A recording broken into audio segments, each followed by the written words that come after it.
নাসিরউদ্দিন পাটোয়ারিকে নিয়ে মির্জা আব্বাস ওরফে চাঁদ আব্বাস কঠিন পরিস্থিতিতে। নাসিরউদ্দিন পাটোয়ারি জামাতের সমর্থনে খুব সহজেই জিতে যাবেন।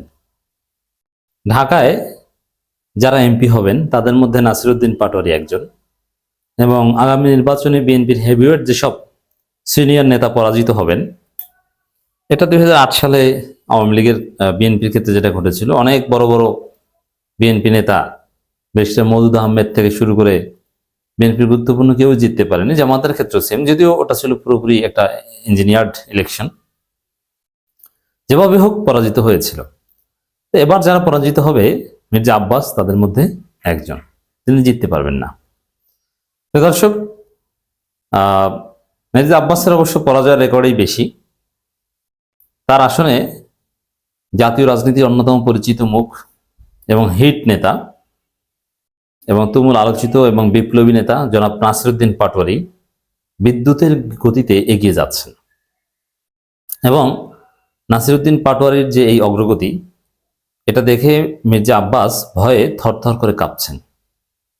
তার বক্তব্যের মধ্যে এই ভয় স্পষ্টভাবে ফুটে উঠেছে।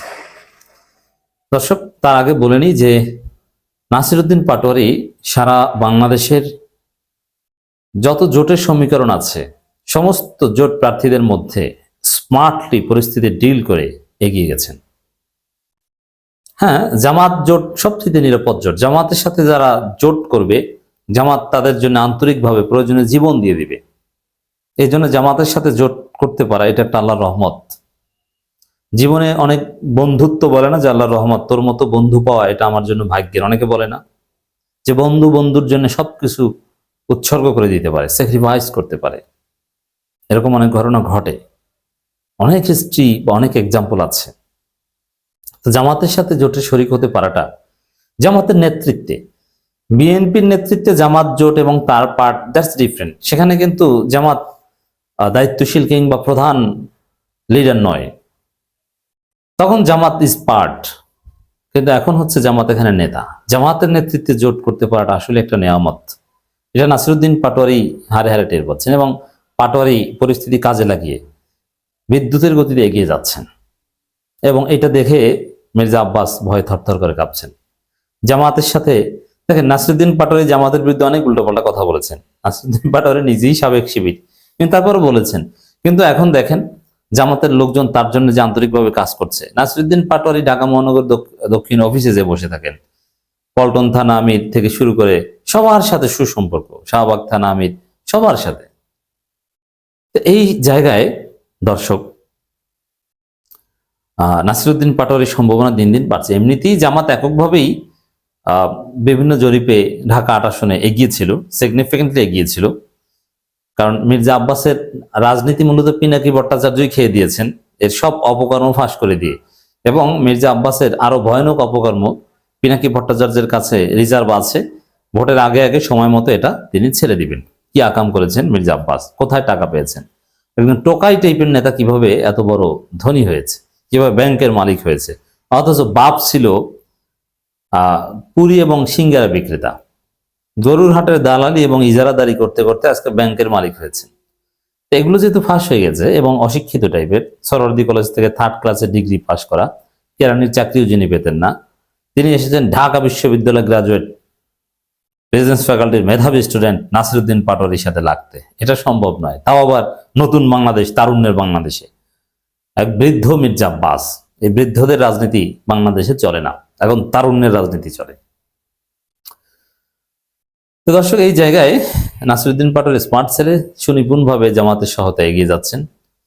আমরা দেখতে পাচ্ছি এখানে আবার শরীফ ওসমান হাদির আসন, শরীফ ওসমান হাদির শাহাদাতের বদৌলতে এখানে নাসিরউদ্দিন পাটোয়ারি জিতবেন। মবক্রেসি সব জায়গায় চলে না।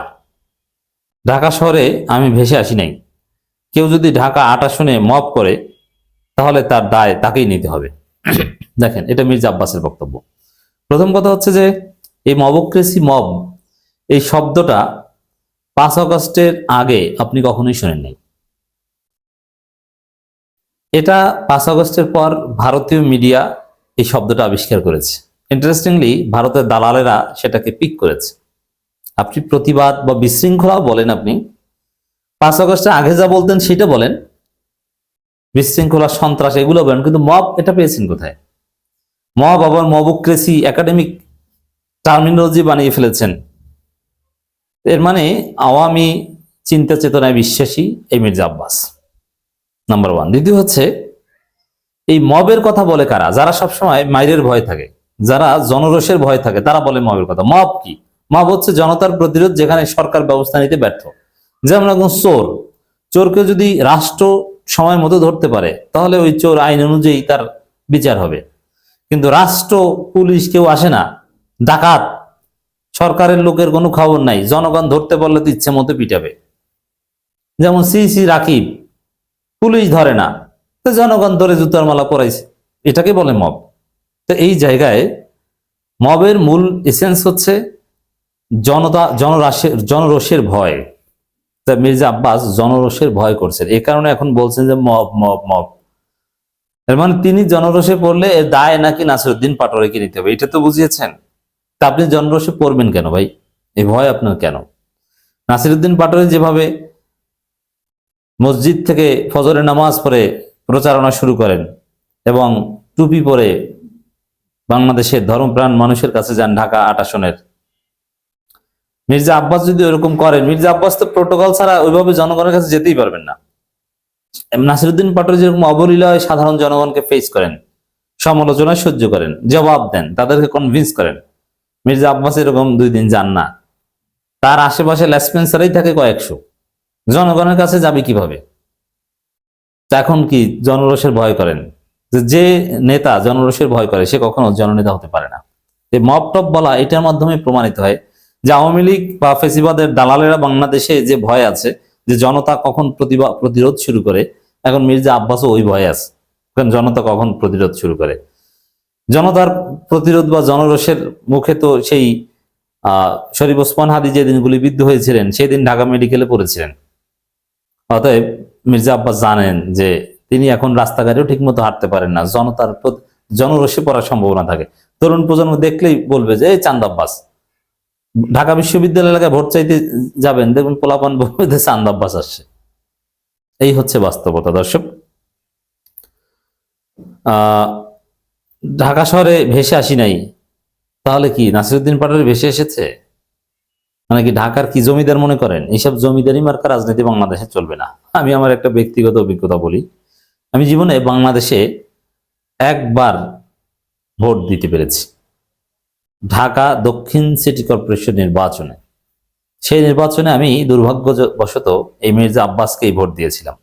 আমার জীবনের একমাত্র ভোট, সেটা মির্জা আব্বাসকে আমি দিয়েছি। তবে এবার মনে হয় মির্জা আব্বাসের বিরুদ্ধে ভোট দিয়ে আমি তার কাফফারা আদায় করার সুযোগ পেতে যাচ্ছি ইনশাআল্লাহ। মির্জা আব্বাস পরাজিত হবেন, নাসিরউদ্দিন পাটোয়ারি জামায়াতের সমর্থনে, সহায়তায় জিতে যাবেন।